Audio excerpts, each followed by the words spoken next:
Tässä lisävideo tälle päivälle. Jos sä muistat nämä kaikki pelimuodot Brawl Starsista, niin sä oot OG-pelaaja. Noni, eiköhän mennä itse asiaan. Kuormakisa, en oo ihan varma mikä sen nimi oli, mutta joku tollanen, siinä oli 2 kärryä sun ja vastustajan puolella, ja sun pitää työntää niitä olemaan sen alueella.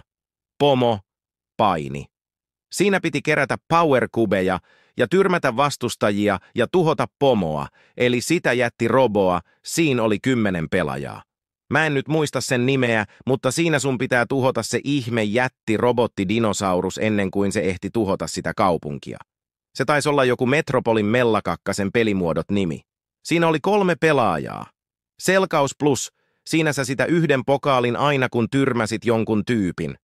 Vielä 1.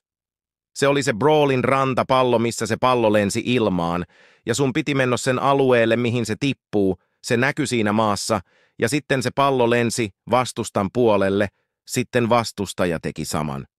Muista tykätä ja tilata kanava niin, et missään uusia videoita. Se ois sitten moikkelis moi.